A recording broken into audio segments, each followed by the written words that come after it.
Kuna mtoto ambaye tunayemfahamu, mimi najua kwamba ni mtoto wako ambaye ni Isaac, lakini leo tumemjua kwa jina la CG aliyetoa hii wimbo ambao inayefahamika sana niseme kama ulimwenguni ya Komsa. Huyu mtoto amekuwa kuaje, yani imekuwa kuaje awe na umaarufu kiasi hiki, na imeanzaje, imekuaje? Hutaweza kumfuata mtoto mahala pote anapoenda, lakini umuonyeshe kisha mwambie Mungu nimemwambia wewe ufanye yako. Yes. Unajua watoto tunaokuwa nao si watoto wetu. Ni watoto wa Mungu. Ni mwimbaji tangu utoto. Ndio. Alikuwa bado hajaenda hata shule ya msingi, hata shule ya maternelle. Alikuwa anashangaza watu wakati anaimba. Yes. Na sio hapa tu ndo nimeanza kutumika kazi ya uchungaji. Ndio. Kile ambacho ninakuta kila mara kama changamoto ni kanisa kutokuwa na umoja. Mungu atakuambia kile unapasha kufanya. Usiende kuwaonea watu wivu, wengine walifanikiwa mimi sikufanikiwa. Kumbe wewe si wa pale. Toka pale uende mahali pengine, lakini hakikisha ya kwamba Mungu amekuongoza, Mungu amekuambia. Yes. Baada ya kupita kwa wokovu ulio mzuri, Biblia inatuambia kwamba inambidi awe mwanafunzi.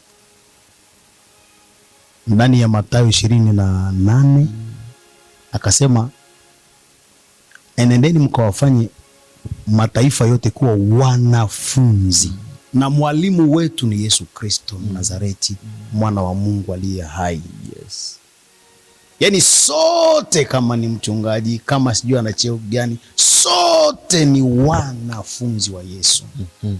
Na kile ambacho Mungu anataka ni kwamba tumfuate kama disciple, yani kama anainua mkono na sisi tutainua mkono. Yes. Unajua kwa nini huyo msaliti, yani Yuda, ilimbidi kabisa awaonyeshe wale watu ambao walikuja kumshika Yesu, ilimbidi awaonyeshe kama Yesu ni nani miongoni mwao. Kweli kabisa hivi ndo. Kwa nini ilimbidi aonyeshe Yesu ndio huyu? Wote walikuwa wanafanana. Wote walikuwa wanafanana. Unyasaye munene wanyala kosi abulaho masaye manyaive.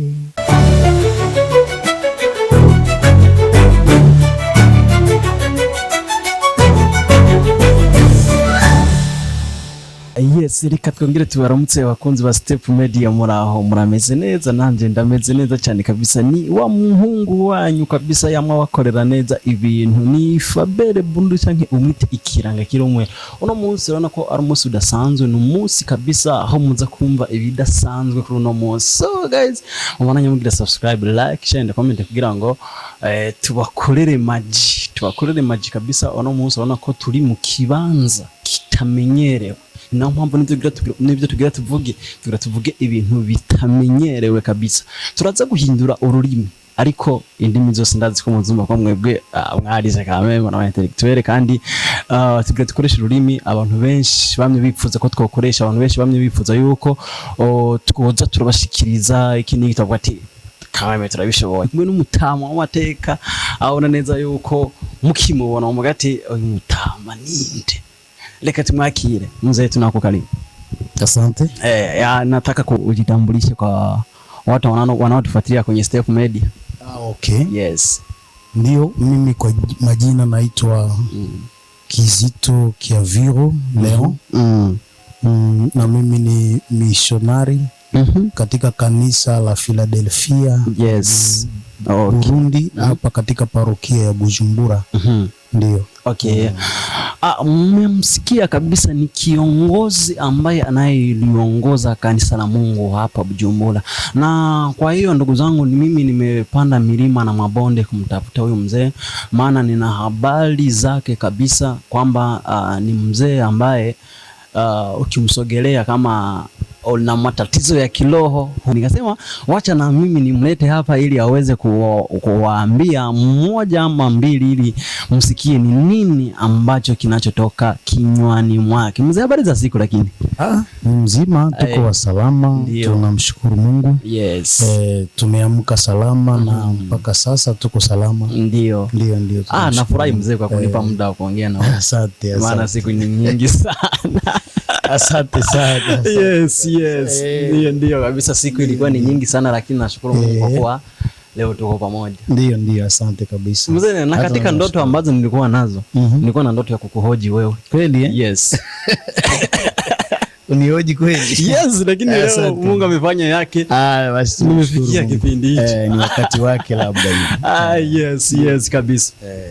So leo kuna vitu fulani nataka tuweze kuvizungumza na wala tuweze kuulizia watu ambao hawavifahamu na hawavijui.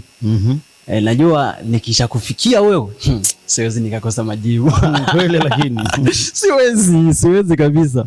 Mzee, leo kuna maswali fulani ninayo, huwa nataka tuyazungumzie. Watu wengi unakuta wanapotoka sana kwa kutafuta njia ya wokovu iliyo ya kweli. Mimi huwaga nina swali hapo. Sasa njia ya wokovu wa kweli ni ipi? Okay, hiyo ni swali nzuri. Njia ya wokovu wa kweli kama ni lipi? Biblia iko wazi. Yesu ndiye njia ya wokovu wa kweli. Yes. Yesu Kristo ndiye njia ya wokovu wa kweli. Yes. Na hakuna njia ingine ya wokovu wa kweli isipokuwa ni hii tu, njia ya Yesu Kristo kwa njia ya Injili. Yaani kile ambacho tunapaswa kujua kama wanadamu, tujue ya kwamba babu wetu Adam alipoanguka katika dhambi, ametungoa katika shina la Mungu na kutupanda katika shina la Shetani. Na tukisema kwamba tumepandwa katika shina la Shetani, ni kusema kwamba tumepandwa katika shina la utumwa, tumepandwa katika shina la dhambi, tumepandwa katika shina la magonjwa na matatizo mengi sana, kupitia kile ambacho babu amefanya na sisi tukiwa viunoni mwake.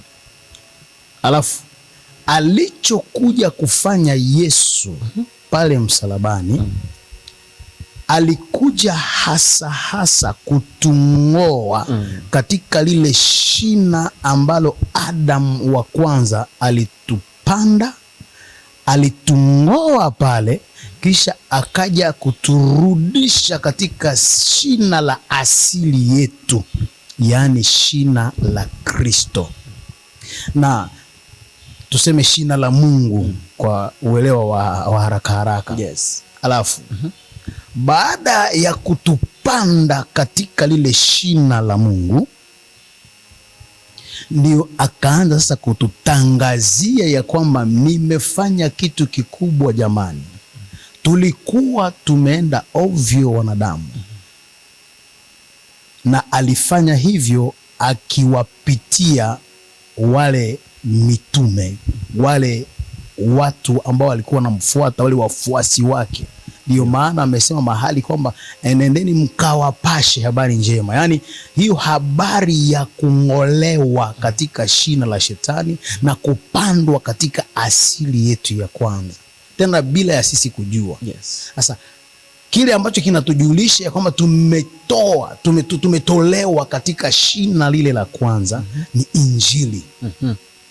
Alafu wale wainjilisti huwa wanatuambia jamani, tumeokolewa na tukubali tu kwamba tumeokolewa ili kwamba ule wokovu uwe halisi kwetu. Yes. Kwa hivyo mtu anayekubali Injili, anayekubali kazi ambayo aliifanya Yesu Kristo, kule kutungoa kwa shina la shetani na kutupanda katika shina la Mungu, huyo mtu wanamtaja kwamba ameokoka. Ameokoka. Anapokea wokovu katika roho yake. Yes. Maana ametolewa na yule mtu maana amechomolewa katika shina la shetani, shina la dhambi. Yeye kwa kawaida si mtu tena wa kujitangaza kuwa ni mwenye dhambi. Hapana. Yes. Maana alikuwa mwenye dhambi wakati ambapo alikuwa katika shina la shetani, lakini aling'olewa humo na akapandwa katika shina la Mungu. Na wakati anapandwa katika shina la Mungu kupitia kazi ambayo Yesu Kristo alifanya msalabani, Yes. huyo mtu si mwenye dhambi tena. Na huyu amepata wokovu kamili, wokovu mzuri, wokovu mzuri sana, tena sana. Alafu sio kwamba hawezi kutenda dhambi, ila si mwenye dhambi. Kiaje? Anaweza kutenda dhambi, Yes, lakini bali si mwenye dhambi. Okay. Kwa jinsi gani? Wacha nilete mfano. Ndio. Inatufikia kubwega kama umbwa, si ndio? Yes. Mtu akiwa nyuma, akiwa pembeni ni kibwega hivyo kama umbwa, atasema umbwa ipo pale. Yes. Lakini akija kuchungulia atakuta mzee ipo pale leo. So, hapo ndo naelewa sasa. Yes. Alafu asili yangu sio ya umbwa, niko mwanadamu. Lakini inanifikia kubwega kama umbwa na nafanana umbwa. Yes. Hata Wakristo wengi ni hivyo. Anaweza kutenda dhambi, lakini wacha nikuambie Mkristo mwenzangu, hata upo pale unanitazama, wewe si mwenye dhambi. Kama uko Mkristo si mwenye dhambi wewe, lakini inakufikia kutenda dhambi. Yes. Kama vile mwanadamu anaweza bwega kama umbwa, lakini yeye si umbwa. Kwa hivyo kazi kubwa ambayo Yesu Kristo amefanya pale msalabani imetung'oa katika dhambi na kutupanda katika Kristo, katika Mungu. Yes. Sasa kile ambacho Bwana anataka tusiendelee tena katika tabia zetu za zamani, maana ametung'oa huko. Ambacho kinatusababisha tunaendelea kufanya vitu vichafu ni kwamba hatujaamini na hatujasikia na hatutaki kubadilisha hali yetu. Na wacha nisiwe mkali sana hapo. Na kile ambacho kinasababisha mtu anabadilika sio kazi yake mwenyewe, hapana, bali ni kazi ambayo Kristo anaifanya kupitia huduma 5 ndani ya kanisa. Anabadilisha huduma hizo 5. Moja ni uinjilisti, manabii, unabii, utume. Kwanza Biblia inasema wa kwanza mtume, wa pili manabii, wa tatu sijui wachungaji, wengine wainjilisti na waalimu. Hizo huduma 5. Yes. Hizo huduma, wakati mtu aliyemwamini Kristo anaendelea kufika kanisani kila siku, ama anaendelea kusikiliza mafundisho ya Kristo, huyu mtu kidogo kidogo, kwa mchakato, hatua kwa hatua, mambo machafu yanaanza kuanguka ndani ya maisha yake. Kabisa. Na yale mambo yakianguka ndani ya maisha yake, yule mtu anatarajia, anapanda awe mkamilifu. Yes. Awe mkamilifu mpaka siku atamfikia Kristo, kama vile Biblia inatuambia ndani ya Waefeso. Ndio. Amen. Huo ndio wokovu ambao unafaa. Ndio kabisa. Huo ndio wokovu, la sivyo utapotea tena bila kujua. Kuna swali hapa linanijia sasa hivi ambao ni katika maswali sijaandaa lakini ni kama mmoja wapo. Karibu. Kuna watu wengi wanasema mimi nimezaliwa nikiwa naokoka. Yaani nimezaliwa katika familia iliyookoka na kwa sasa hivi nimeokoka. Unakutana ni mzee, labda ni mtu ambaye ana umri wa miaka 20 au miaka 30 na mimi nimezaliwa katika wokovu. Sasa huyo naye igoje hiyo kitu hakiko. Hakuna mtu ambaye anazaliwa katika wokovu. Hiyo haiwezekani. Sote tumeharibiwa, tumeachiliwa dhambi na Adam. Na kila mwanadamu ambaye anazaliwa na mwanamke, ndugu yangu, asikudanganye mtu. Kila mwanadamu ambaye na mwingine iko nazaliwa hata sasa hivi kwa Dehanadi huko. Kila mwanadamu anayezaliwa na mwanamke anazaliwa na hiyo dhambi ambaye aliambukizwa, aliachiliwa na Adam.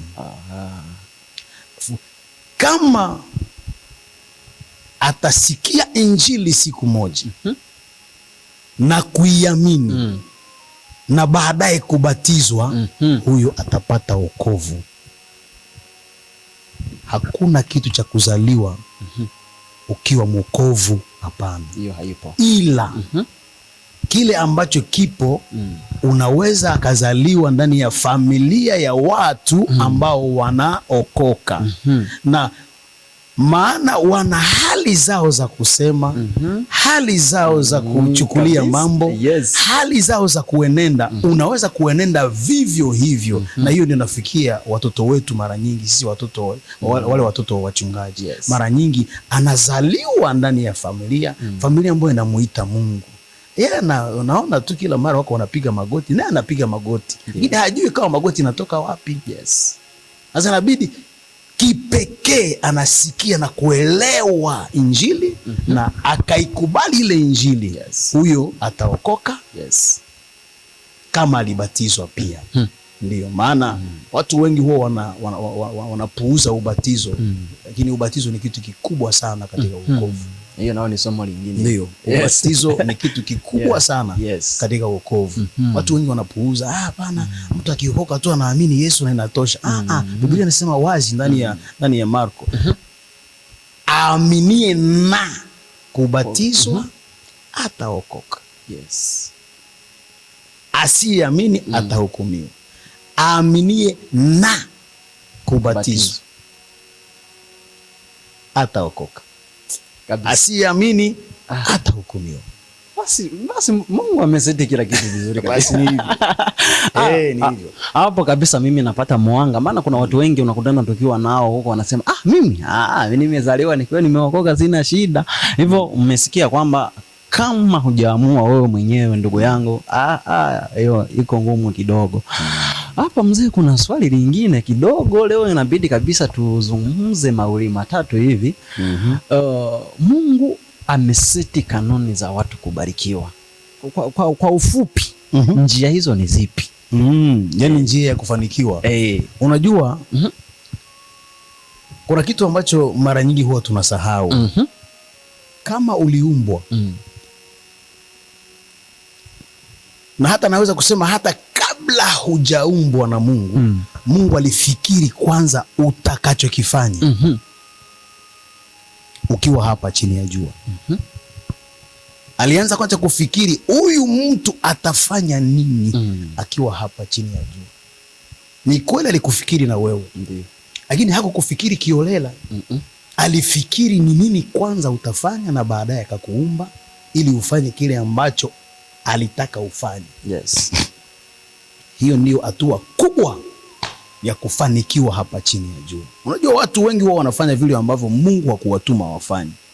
Wanaishi mahali ambapo Mungu hakuwatuma waishi. Wanasema maneno ambayo Mungu hakuwatuma waseme. Alafu na wanatenda kazi nzuri ambao Mungu hakuwatuma watende. Na watu kama hao anaweza hata kununua magari, anaweza hata kununua nyumba, anaweza kwa macho ya wanadamu anaweza kuonekana kuwa amefanikiwa, lakini kumbe mafanikio yale sio mafanikio kama mafanikio. nirudi tena hapo mbele. Mungu amekuumba kabla ya kukuumba alianza kwanza kufikiri ni nini utafanya hapa chini ya jua. Yes. Sasa ukiwepo hapa chini ya jua, ukienda kufanya kinyume ya kile ambacho yeye alitaka ufanye, hauna mafanikio. Ama ukiwa na mafanikio yako haina uzima. Alafu hiyo ni njia nzuri zaidi ya tukisoma ndani ya maandiko matakatifu, tusome ndani ya haina shida tusome kabisa ndani ya Mwanzo.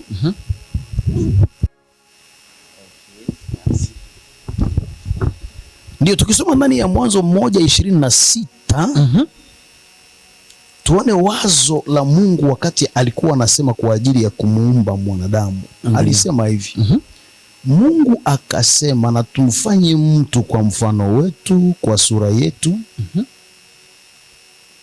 Hapa chini anasema Kenya atafanya sasa, akatawale samaki baharini na ndege wa angani na wanyama na nchi yote pia na kila chenye kutambaa kitambaacho juu ya nchi. Yes. Kwanza alifikiri mwanadamu sasa ataenda fanya nini? Hiyo ni kwa ujumla. Ndio.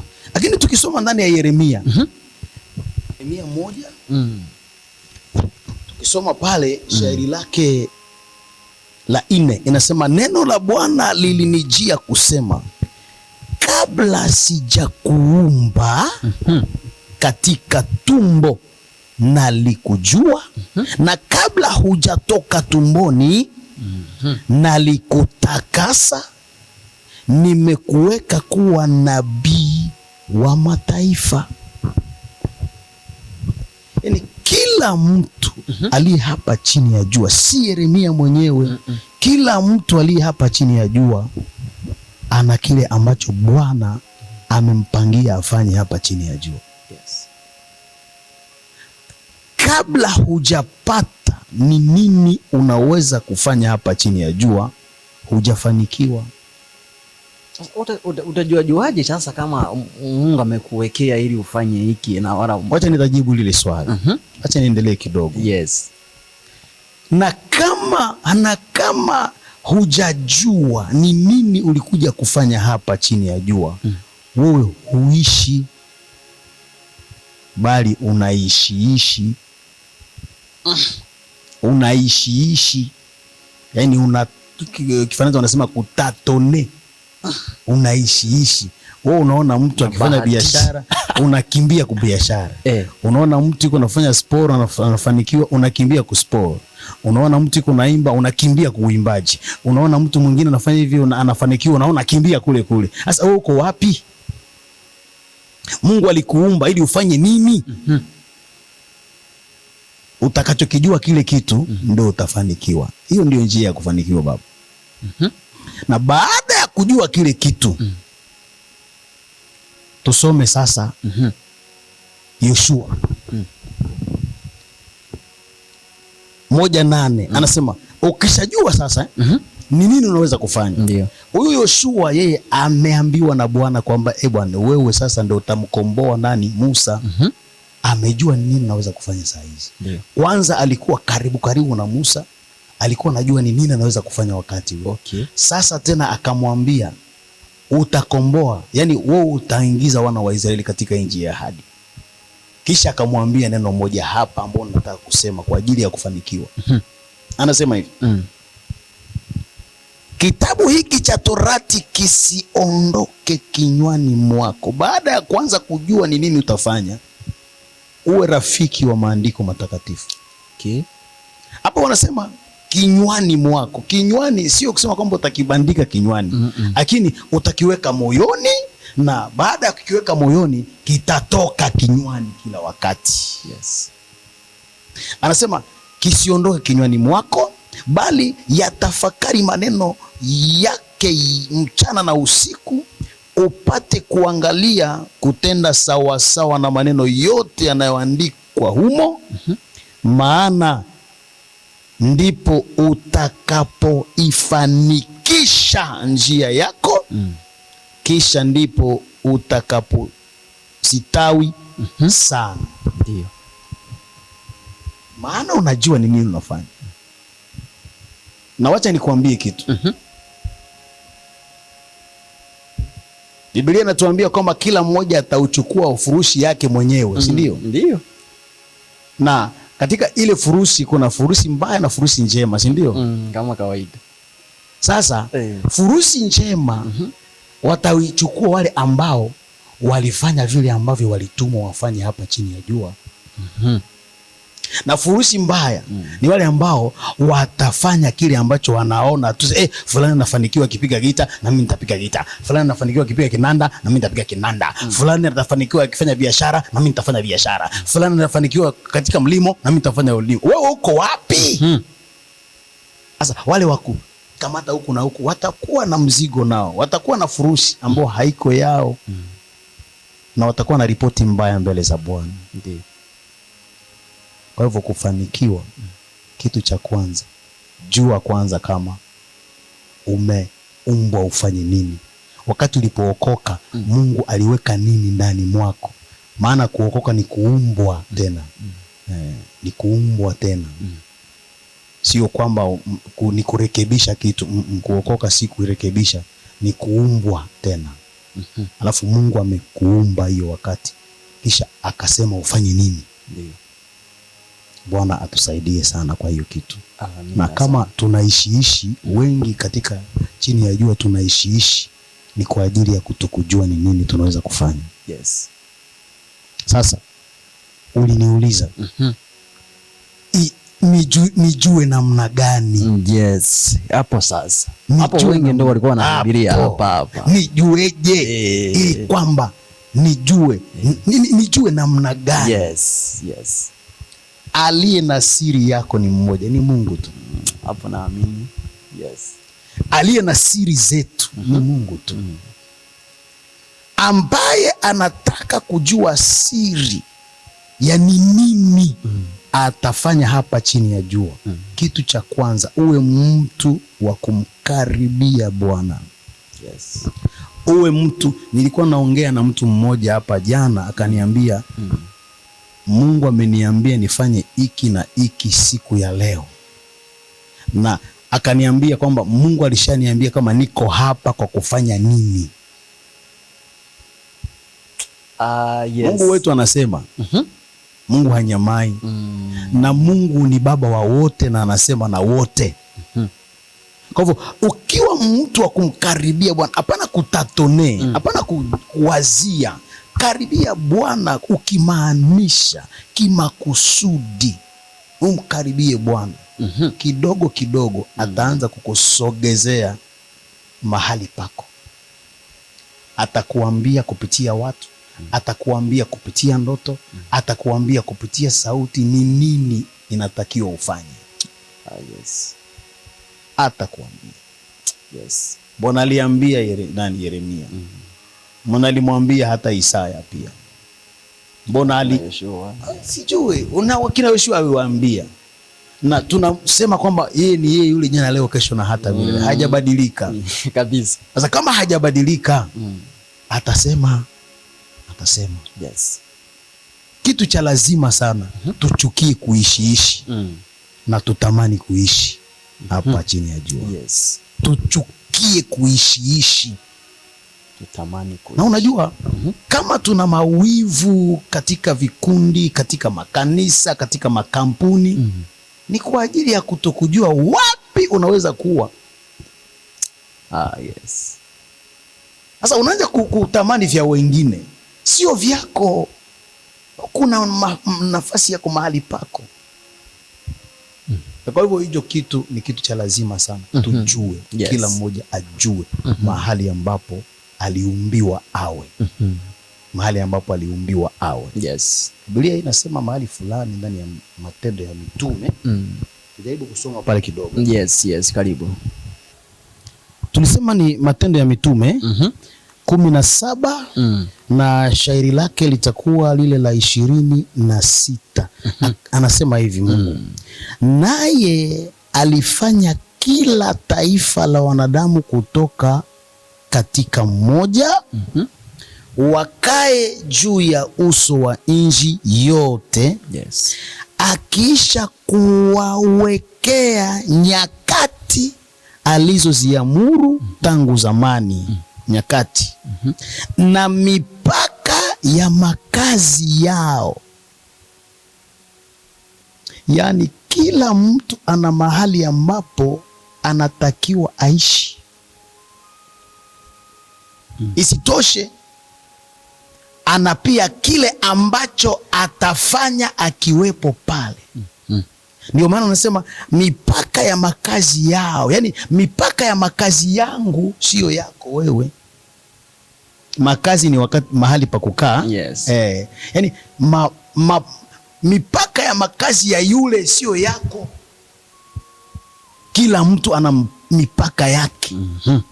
Hata tulizaliwa tumbo mmoja, tuna baba mmoja, tuna mama mmoja, lakini kila mtu wetu ana makazi yake.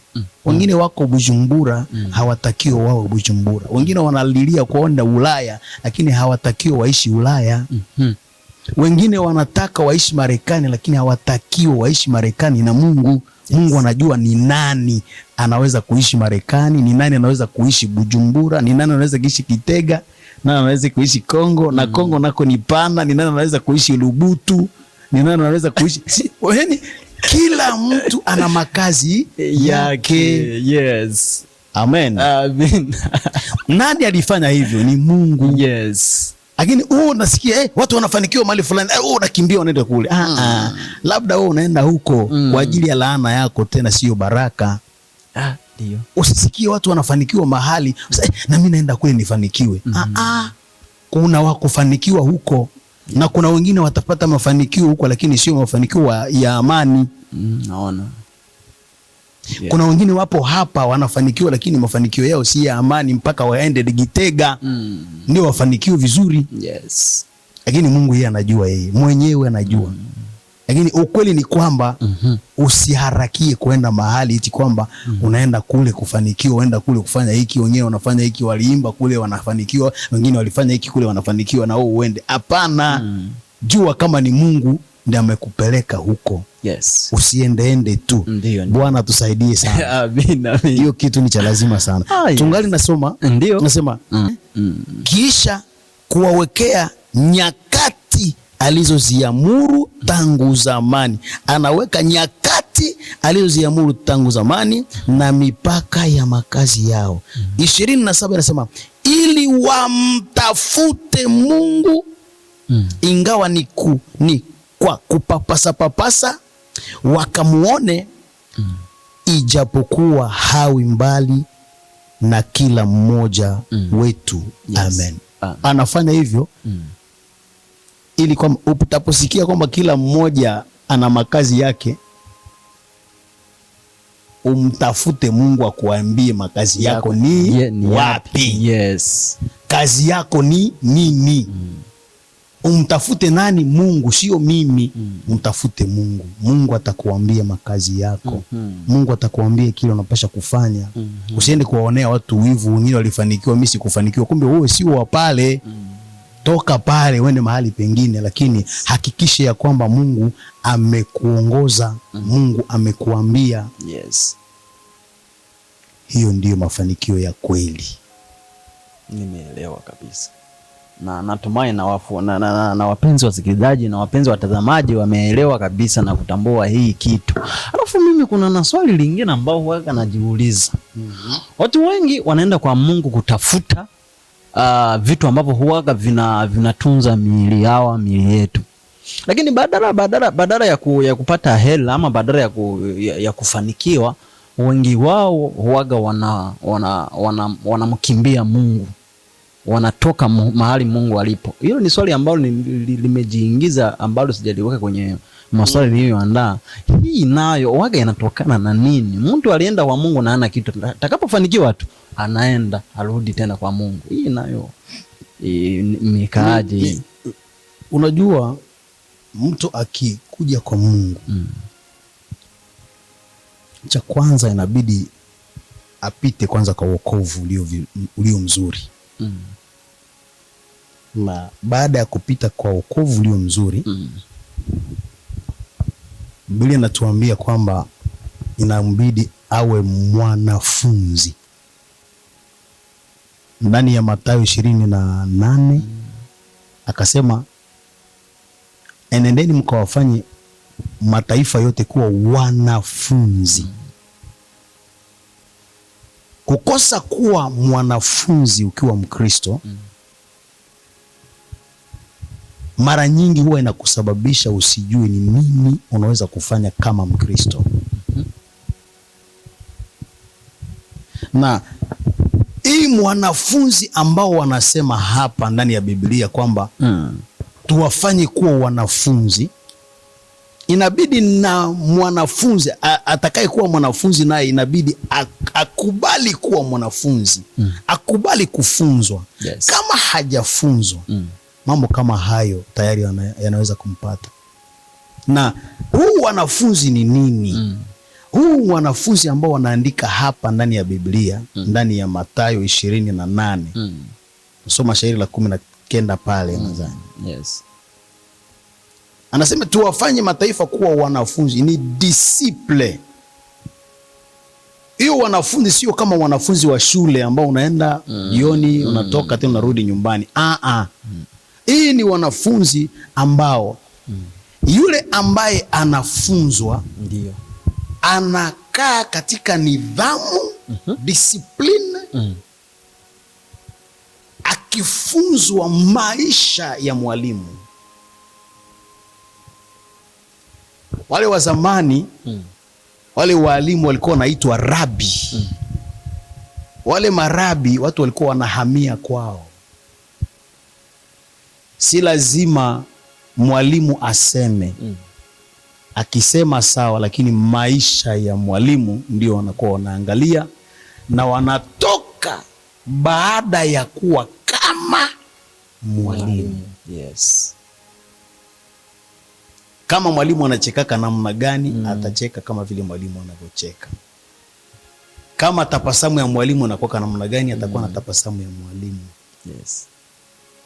Kama mwalimu iko namna gani, atakuwa vivyo hivyo. Hiyo ndio wanafunzi ambao tunatakiwa kuwa nao sisi wa Kristo. Na mwalimu wetu ni Yesu Kristo Nazareti, mwana wa Mungu aliye hai. Yes. Yaani sote, kama ni mchungaji, kama sijui ana cheo gani, sote ni wanafunzi wa Yesu. Na kile ambacho Mungu anataka ni kwamba tumfuate kama disciple, yani kama anainua mkono na sisi tutainua mkono. Yes. Yani mpaka tujifunze na tumfanane yule mwalimu. Na hiyo ndiyo Biblia inatuambia tuwabatize watu, na kule kuwabatiza kutawafanya kuwa wanafunzi ambao wanaishi wakisikiliza mwalimu, wakiona na kutenda kama mwalimu, wakifanya vyote kama mwalimu, mpaka wawe kama mwalimu ndo watoke pale. Unajua, kuna kitu kimoja ambacho ni cha lazima watu wajue. Ndio. Unajua kwa nini huyo msaliti, yani Yuda, ilimbidi kabisa awaonyeshe wale watu ambao walikuja kumshika Yesu. Ilimbidi awaonyeshe kama Yesu ni nani miongoni mwao. Kweli kabisa hivi ndo. Kwa nini ilimbidi aonyeshe Yesu ndio huyu? Wote walikuwa wanafanana. Wote walikuwa wanafanana.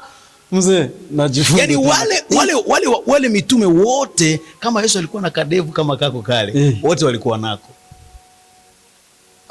Kama Yesu alikuwa anatembea kidunda, wote walikuwa wanatembea wa kidunda.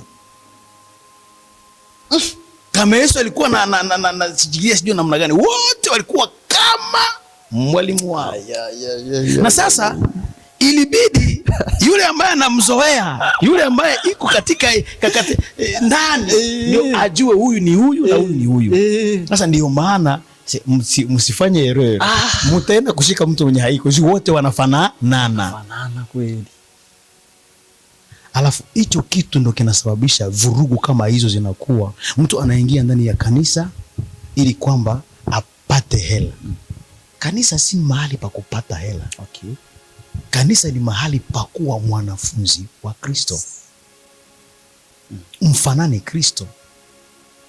Alafu yawezekana upate hela ndani ya katika hali ya mafanikio ndani ya kanisa unaweza kupata hela. Yes. Maana umesha kujiseti vizuri, Mungu anakubariki. Yes. Sasa kama unatoka ni ujinga. Kuna ujinga fulani ambao unakuwa nao, ndio maana unakurusha unaenda. Yes. Lakini ungebaki sasa hapa ambapo mnafanikiwa, kumbe ni kazi sasa zaidi. Ungepata mambo mengi zaidi. Kwa kifupi niseme hivyo. Ya, nimeelewa vizuri sana. Najua na wapenzi watazamaji pia wameelewa kabisa. Sasa hapa tunataka kuingilia kitu kingine. Kuna watumishi wa Mungu wengi waga wanatumia miujiza kwa kuvuta watu makanisani kwao. Hii nayo mzee. Hii unaweza kutuambiaje hii? Hii nayo mbona sijaelewa hii. Bwana Yesu asifiwe sana. Amina. Hicho kitu cha muujiza. Jinsi ninavyokielewa mimi. Ni kitu kizuri sana. Ni kitu kizuri sana. Hata mimi huwa naomba hiyo sana. Maana hata Kristo alifanya vivyo hivyo. Yes. Ili awavutie watu kwake. Alitumia muujiza. Kwa hatua ya kwanza, ili adhibitishe umasihi wake, alitumia muujiza. Ili kuwamaanisha kwamba ni yeye. Ili kuonyesha kwamba ana mamlaka ya kiungu. Alitumia muujiza. Na ni muujiza mengi ambayo alitumia. Aliwaponya wagonjwa, ni aina moja ya muujiza. Kitu kingine, aliwalisha watu, ni aina nyingine ya muujiza. Alitiisha mazingira. Anakuambia bahari tulia kabisa. Anatiisha mazingira, ni aina nyingine ya muujiza. Aliwafufua wafu, aina nyingine ya muujiza. Yes. Hayo yote alikuwa anayafanya hasa. Yes. Aliyafanya kwa kusudi kuu la kuonyesha ya kwamba amekuja kuokoa. Amekuja kuokoa. Kila mmoja aamini ya kwamba kweli huyu amekuja kutuokoa. Yes. Yaani shabaha kubwa ya Yesu Kristo kufanya muujiza ni kwamba watu wajikite zaidi kwa wokovu ulioufanya, sio kwa muujiza. Ndio maana alikuwa anasema watu wanakuja, anafanya muujiza, kisha anawaambia sasa mnajua hiki na hiki na hiki na kile. Bwana tusaidie sana kwa jambo hili. Yaani muujiza ni kitu kia lazima sana, tena sana katika Injili. Nasema katika Injili. Yes. Na muujiza wowote ule ambao unaweza kufanyika kwa shabaha nyingine yoyote isipokuwa ya kuwavuta watu kwa Yesu, point d'interrogation. Muujiza wowote ule ambao utafanyika bila ya kuwa na shabaha na kusudi la kuwavuta watu kwa Yesu, tena sio kwa Yesu ili awape hela, lakini kwa Yesu kwa ajili ya kazi aliyoifanya msalabani. Yes. Kwa ajili ya kuwangoa kwa shetani na kuwapanda kwa Mungu. Muujiza yoyote ile ambayo iko kama ni sijui yoyote ile kama iko kinyume cha ile, hiyo si muujiza ambao unaweza kutegemea kwamba ni ya Mungu. Ni muujiza ambao na shabaha nyingine. Yes. Maana shetani anafanya muujiza. Of course. Mimi jinsi unaniona hapa, nimeona miujiza ya shetani. Yes. Nimeona miujiza ya mapepo. Yes. Nilikuwa nakaa nikipiga ngoma kwa mfumo. Nilifanya siku nyingi nikipiga ngoma na nimeona miujiza hapa. Mzee, unikubalie siku nyingine tuje tukazungumzie haya maisha. Unaona? Siku nyingine kabisa hii. Yani hapa miujiza ilifanyika ili kuwavuta watu kwa yule mfumo. Yes. I understand. Aminike kwamba yeye anatenda. Aminike kwamba yeye anaponya, yeye anaponya watu. Yeye kabisa. Yeye. Na ubovu wa bahati hata makanisa ni hivyo siku ya leo. Miujiza itendeke ili mtu ajulikane. Yes. Taasisi fulani ijulikane. Yesu alifanya muujiza ili ajitambulishe yeye, na wote ambao wanafanya miujiza wafanye miujiza kwa kumtambulisha Kristo, bali si wao. Yes.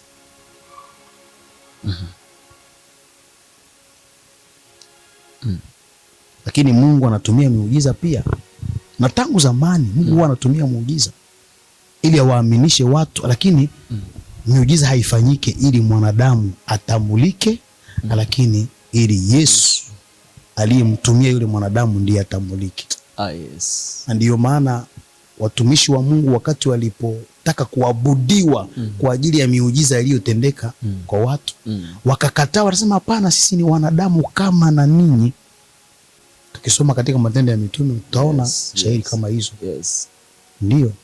Kwa hivyo kwa machache naweza kusema kwamba kusudi kuu la muujiza ilikuwa ni kuwaongoza watu kwenye imani ya kweli na kumtambua Yesu kama Mwokozi. Yes. Basi. Na haifanyiki kama spectacle moja hivi, tamasha moja. Ndio. Asante. Mzee, hapa kuna swali lingine hapa. Mimi kama mimi nakufahamu kama wewe ni mzee ambaye una busara na hekima. Kwa mzazi aliyeokoka, yes, kwa mzazi aliyeokoka ni wajibu gani ambayo sijui ni wajibu gani ambayo anatakiwa kuishi vipi na watoto wake? Yes. Unajua kama tunaweza kuwa tumepata wokovu. Yes. Wokovu inashindikizwa na mafundisho. Kila mwokovu asiyefundishwa, kama iko shule atashindwa kuishi shuleni. Ndio. Kama mwokovu. Yes. Kama iko kazini atashindwa kuishi kazini kama mwokovu. Kama ni mfanyabiashara, kama hajafunzwa atashindwa kuishi na biashara kama mwokovu. Kama ni mzazi pia atashindwa kuishi na watoto na mke wake kama mwokovu. Yes. Maana hakufunzwa. Yaani kwa njia ya mafundisho na neema ya Mungu kuwa juu yako, yawezekana uishi pia na watoto wako kama vile Bwana anavyotaka uishi nao. Yes. Na tena sio kwa uweza wa kibinadamu, hapana. Ni kwa uweza wa Mungu anayefundisha. Unajua Mungu wetu kama anatufundisha, huwa anatufundisha tena akileta na uwezo wa kuishi anachokifundisha. Of course. Kwa hivyo neno la tuambie ya kwamba walee watoto kwa njia ipasayo. njia ipasayo ni neno la Mungu. Na Biblia inasema wazi kwamba hawataisahau hata wakiwa wazee. Yani inatakiwa uwe mzazi, lea watoto wako kwa njia ya neno. Wafundishe kuomba, wafundishe kumwogopa Mungu. Waonyeshe ya kwamba kama Mungu hayupo nao hawezi kuwa. Waonyeshe ya kwamba kila kitu chema tunakipata kwa Mungu. Waonyeshe makosa ni yapi na mazuri ni yapi. Waonyeshe tu. Na tena wewe uwaonyeshe tu, sio kwamba uwasimamie. Hapana. Hutaweza kumfuata mtoto mahala pote anapoenda. Lakini umuonyeshe, kisha mwambie Mungu nimemwambia ufanye yako. Yes. Unajua watoto tunaokuwa nao si watoto wetu. Ni watoto wa Mungu. Watoto tunaowazaa pamoja na kwamba tunasema huyu mtoto wangu nimezaa, sio wako. Ni mtoto wa nani? Wa Mungu. Na Mungu naye anajisi anavyopenda watoto wake wawe. Wewe ni mtumishi wa Mungu ndani ya nyumba yako. Ni mtumishi wa nani? Wa Mungu ndani ya nyumba yako.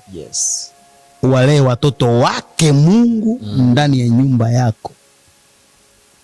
Sasa uwaonyeshe Mungu nimefanya lusako, kisha naye analeta nguvu za Roho Mtakatifu ili au anawakumbusha kile ambacho uliwaambia.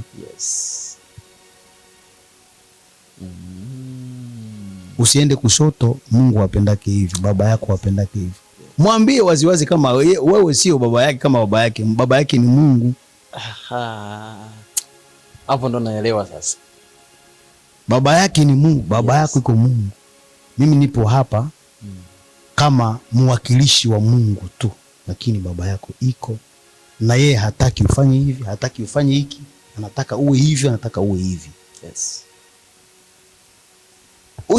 Usimwendeki kama nguvu. Hapana. Lakini mwambie tena ukiomba. Unaomba, na wakati unaomba Mungu analeta nguvu zake, anapindua kile ambacho kilikuwa decision mbaya ama maamuzi mabaya ndani mwake. Na anatembea vizuri. Ndio kabisa. Kwa machache naweza kusema ni hayo tu. Asante sana mzee. Kama vile nilivyosema, kufuatana na maneno ambayo unayoyazungumza kabisa, mimi na wapenzi watazamaji najua wanasikia na wanaona kuwa una hekima fulani. Kuna mtoto ambaye tunayemfahamu, mimi najua kwamba ni mtoto wako ambaye ni Isaac, lakini leo tumemjua kwa jina la CG, aliyetoa hii wimbo ambao inayefahamika sana, niseme kama ulimwenguni, ya Komsa. Huyu mtoto amekuwa kuaje? Yani imekuwa kuaje awe na umaarufu kiasi hiki, na imeanzaje, imekuaje? Ndio nataka utuambie kabisa. Watu wengi wanatamani kujua. Unajua mimi siwezi kujua kama na ilianzaje na imekuaje. Kile ambacho ninafahamu ndio naweza kusema, lakini ile asiri ni ya Mungu. Kijana wangu huyo alikuwa anapenda sana, yani alikuwa ni muimbaji tangu utoto. Ndio. Alikuwa bado hajaenda hata shule ya msingi, hata shule ya maternelle. Alikuwa anashangaza watu wakati anaimba.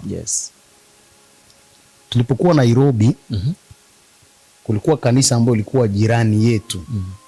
Yani tulikuwa tunakaa mahali ambapo nyuma yetu sasa kulikuwa kanisa. Na kulikuwa kijana mmoja, na sio kijana, ni baba ambaye aliitwa Jehoshaphat. Alikuwa anakuja mara nyingi pale, akiwa mwenyewe ana branche vyombo, kisha anafanya mazoezi. Na alipokuwa anafanya mazoezi, huyo kijana alikuwa mdogo sana. Alikuwa anaingia naye kanisani pale, akimsikiliza. Sasa akistop tu kidogo, naye anaanza kuimba kama vile alivyokuwa naimba. kuna wimbo moja ya Kiluya. Ube unyasaye munene wanyala kosi abulaho masaye manyaive. Kijana alikamata wimbo naye. Wewe ni mwimbaji bora na wewe. Sikiliza tu, sikiliza. Akishusha tu mic chini. Kijana akakamata na hofu ube unyasai. Sasa huyo kijana akashtuka. Pastor.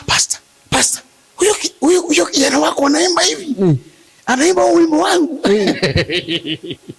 Yaani tangu utoto nataka kusema kwamba alikuwa naimba sana. Na nyumbani kweli, nyumbani huwa tunaimba. Tunaimba sasa, hata na mimi naimba tangu ujana, tunaimba. Lakini sasa yeye ameimba katika ujana sana. Na amekuwa ananishangaza hata na mimi. Na anakosoa kile ambacho nimeona ni kosa. Yeye hapa tunafanya vibaya, tunafanya hivi. Yule mtoto na gani? Alafu kama vile tulivyosema, Biblia inatuambia tuwalee kwa hofu ya Mungu. Nilikuwa nataka sana kuwa karibu na yeye, kumwambia hiki ni kibaya na hiki ni kizuri, na hasa kumwachilia kwa mkono wa Bwana. Ndio maana kwa hatua fulani changio la neno ambalo alipata nyumbani kwa wazazi wake, hata wakubwa zake pia wako pale. Wale ambao wanamwombea pia. Ndio. Alafu yawezekana na utashi wake sasa mwenyewe, maana kama yeye hachangie hawezi kuwa katika hali ya kukomaa. Maombi ukiniombea mimi kila siku na mimi sichangie ama asifanye hatua fulani, hakuna kitu kile kitatendeka. Kwa hivyo ndio maana kwa nusu ya jibu hiyo ndio inaweza kuwa mojawapo ya kuona kama anakuwa maarufu hivyo. Lakini sasa yeye mwenyewe kuchangia inaweza kumbeba zaidi. Ndio. Hivyo sijui kama naweza mimi nina kaswali kingine ka mwisho kuhusu jana wako Siji. Watu wengi wakianja kujulikana sana waga wanaanza kubadilika kitabia, sijui mienendo, sijui. Mimi samahani, lakini wewe kama mzazi uliona hayo mabadiliko ya kuona kama, kwa sababu mtoto wangu amekuwa hivi, amebadilika labda mabadiliko mabaya hivi ya kuanza labda kudharau watu, labda kujiona sijui mambo kama hayo? Labda iwe kwa siri. Ndio. Maana siwezi kumshuhudia mtu pasenti 100. Ndio. Lakini kile ambacho ninaona ni kwamba angali hivyo. Kimwambia kwenda kushoto ataenda kushoto. Kwenda kuume ataenda kuume. Lakini sijue moyo wake. Sawa, lakini ndio. Na tena kama anaweza kuenda fasi fulani, anaweza kuaga fasi fulani, kama ana kazi fulani atafanya, ataniambia hapana, nitafanya hiki na hiki. Kumbe angali na ile nidhamu ya. Lakini sasa ya siri mimi siyajui. Hiyo tu sisi ndio tunaangalia siri, Mungu anajua. Sasa mzee, hapa tunaweza tukaongea sana, lakini kwa kumaliza kipindi chetu, swali langu la mwisho ni hili. Neno unaweza semaje ama unaweza tangazia nini kanisa la Mungu kwa kutamatisha? Na neno la mwisho neno la mwisho kwa kutamatisha. Kama neno la mwisho tunaweza kusoma ndani ya Petro wa kwanza 3:8 mpaka 9. Nitasoma kwanza. Karibu. Nasema neno la mwisho ni hili, muwe na nia moja, wenye kuhurumiana, wenye kupendana kama ndugu, wasikitivu, wasikitikivu, wanyenyekevu, watu wasiolipa baya kwa baya au laumu kwa laumu, bali wenye kubariki, kwa sababu hayo ndio tulioitiwa ili mreti baraka. Amen. Amen. Nataka kusema hivi kwa ajili ya kanisa.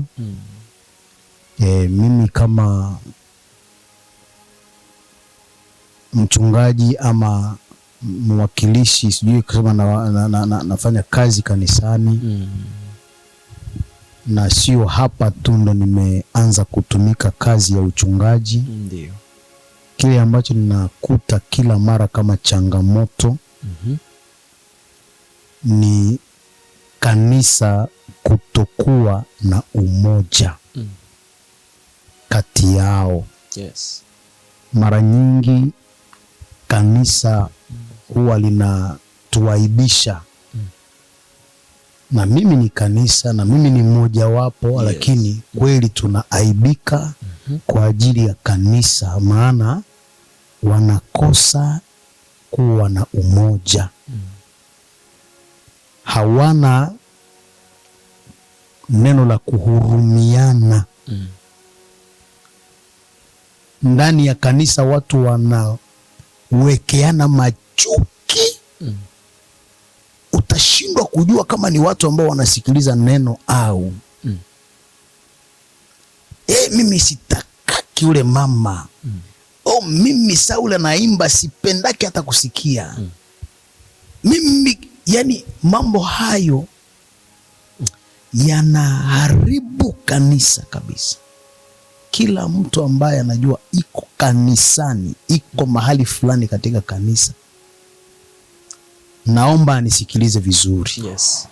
Inasema hivi, neno la mwisho ni hili: muwe na nia moja.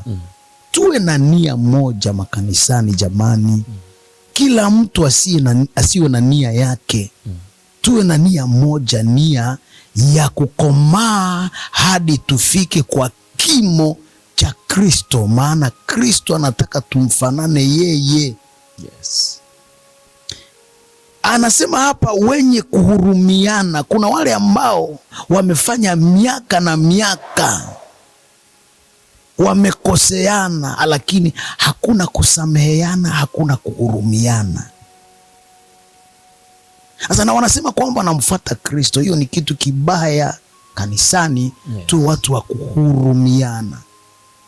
Na huruma sio kwamba utahurumia mtu tu wakati ambapo anakufanyizia kosa, ama wakati ambapo unaona hali yake inakuwa mbaya, hata kukufanyizia wewe, lakini unampigia magoti kumlilia Bwana kwa ajili yake. Mwambie Bwana, huyu siaokolewe, Mungu msaidie apate kitu cha wokovu. Ni mojawapo ya tendo la huruma kwa mtu. Watu wa Mungu wa thamani, kwa kweli jambo hili ni la maana sana. Tena hapa anasema kwamba wenye kupendana kama ndugu. Tunaweza pendana, lakini hapa wanasema tupendane kama ndugu. Ndugu yako akifanya makosa, je, unamtangazaka? Huwezi. Ndugu yako akifanya makosa huwezi kumtangaza. Lakini ona ndani ya makanisa, ndani ya familia zetu huko, tukafanya makosa ama tukazingua fasi, hatupashi habari. Lakini ukisikia mwingine amezingua ambaye haiko ndani ya familia yako, utamtangaza na tena na tena na tena. Hiyo si nzuri, ni vibaya sana, sio upendo. Bwana tusaidie sana. Amen. Kabisa kwa jambo hili.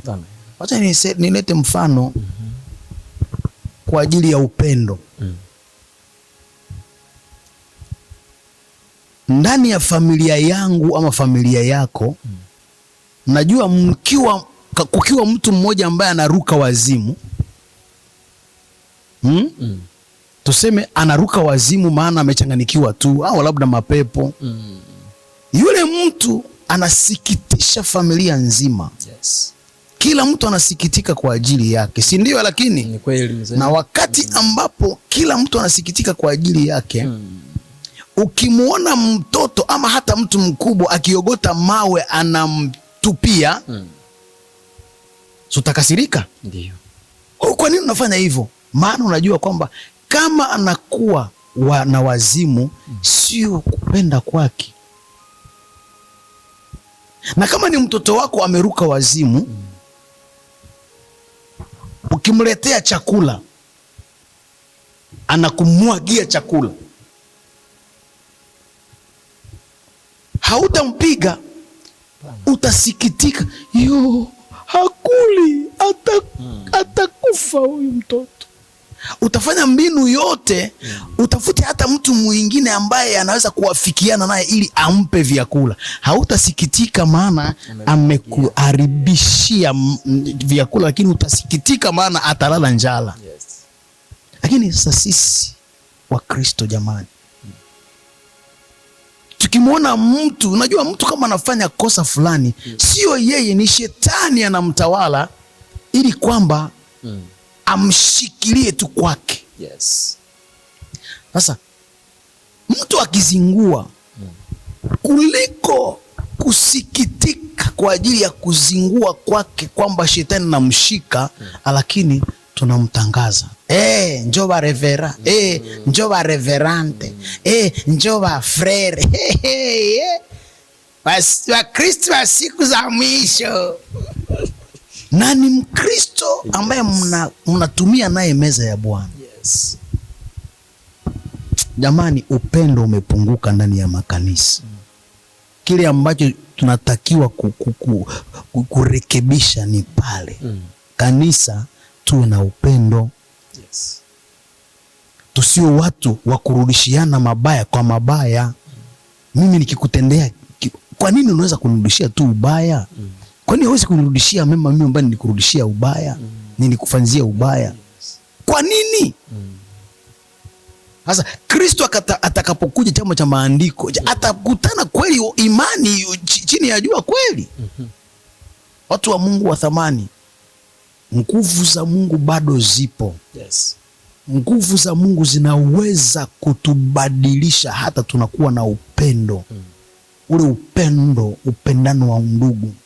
Na tena itakuwa kitu kizuri sana kabisa kwa ajili Kristo. Hicho ndicho anangoja kwetu tu. Yes. Ili kwamba afanye kazi katika ulimwengu. Yes. Wanaanza kutudharau. Nasikia nilikuwa kushira fulani wao alinishughulikia, lakini kwa kanisa hapa kunishughulikia. Ni kweli. Upendo haupo ndani ya kanisa. Mashira mwenyewe tulishapenda zaidi. Upendo hayuko mkanisa, mashira kule. Yes. Na tunaanza kuwashuhudia wavuta bangi, wale wa kunywa pombe kwamba wao ni wana upendo kuliko sisi. Yes. Wao niko nakunya hapa kabiari kangu kuja ni ni ushirika. Yeah. Lakini sisi kale kako ni kako tu wewe na rafiki yako, mwingine asijipointe. Yes. Asitie pua. Toka hatukujui. Yes. Tuwe na upendo. Yes. Upendano wa undugu ni lazima sana. Yes. Katika kanisa la Kristo. Yes. Na Mungu anataka hivyo. Yes. Watu wasio lipa baya kwa baya au laumu kwa laumu. Mungu anataka hivyo. Mungu anataka tuwe wenye kubariki. Ubariki watu, hapana kuwaombea watu laana. Alaaniwe hatari kukosea, hapana, usimuombee laana, umbariki. Yes. Kwa sababu hiyo ndiyo mlioitiwa. Yes. Ili mriti baraka. Kama hatufanye hivyo hatutariti baraka. Yes. Na Bwana tubariki. Amen. Amen. Mzee, nataka malize kwa maombi. Karibu mzee. Asante, tuombe. Ndio. Baba, tunasema asante sana. Uko Mungu unayetupenda. Uko Mungu unayetujali. Uko Mungu ambaye umemtuma mwanako wa pekee akaacha vyote ili aje kutukomboa msalabani. Ili tufikie siku moja kukufanana. Kwa hivyo katika jina la Yesu Kristo Mnazareti, mwana wa Mungu aliye hai, tunakuomba Mungu juu ya miungu yote, wachilia nguvu zako ndani ya makanisa Bwana. Neema na rehema zako Bwana zitapakae ndani ya makanisa, ili kwamba Mungu juu ya miungu yote ibuke upendo, ule upendo utokanao na Roho wako Mtakatifu, ule upendo ambao ulitaka kanisa lote liwe nao. Bwana wa majeshi, ule upendo wa agape, ule upendo usio na sababu, Mungu juu ya miungu yote utapakae ndani ya Wakristo, utapakae ndani ya wamama wa Kristo, wa baba wa Kristo, hata watumishi wa Kristo, ili utukufu wako ambao ulitarajia utokee kanisani utokee waziwazi na kuramba hata ulimwengu, na utukufu wako uonekane. Asante sana Bwana, maana ni wewe tu ndio unaweza kufanya hicho kitu, na tunaamini ya kwamba waja wako bado wako magotini kwa ajili ya jambo hili, na tunaamini ya kwamba litatendeka. Asante Bwana, maana uko Mungu mwaminifu kwa neno lako. Kwa jina la Yesu Kristo Mnazareti, mwana wa Mungu aliye hai, tunaomba hivyo na kushukuru. Amen. Amen. Amen. Amen. Amen. Amen. Oh, haleluya. Asante sana. Oh, mzee, shukrani sana. Asante. Shukrani sana. Natumai ya kwamba kuna watu wengi sana watatamani urudi hapa, na natamani na najua ya kwamba hata siku nyingine tutakapokuomba utaniitikia. Basi kwa neema, kwa rehema za Bwana, kama Mungu anatukubalia na anatupatia mwanya, itakuwa hivyo kwa ajili ya utukufu wa Mungu. Amin. Ndio. Yes, wapenzi watazamaji, tunashukuru sana. Alikuwa ni mzee wangu, mzee misionere wa mahali leo. Unaona kwamba alikuwa na tuambia vitu vingi sana. Natumai umejifunza, natumai umejua vitu vingi sana kwa ajili ya maisha yako. Ulikuwa unaenda katika njia ambao unajua wewe umeokoka, unajua wewe kumbe unajua una vitu fulani unavyovijua. Umejiona mahali ulipo, umeona kabisa kuna vitu fulani inabidi vitengeneze tena upya, na umeona wokovu ambao unao. Ndugu mtazamaji, pia msikilizaji, nakushukuru sana kwa kuwa umefuatilia hiki kipindi mwanzo mpaka mwisho huu. Tunakupenda sana. Endelea kusubscribe, like, share and comment. Tunawapenda sana. Chao chao.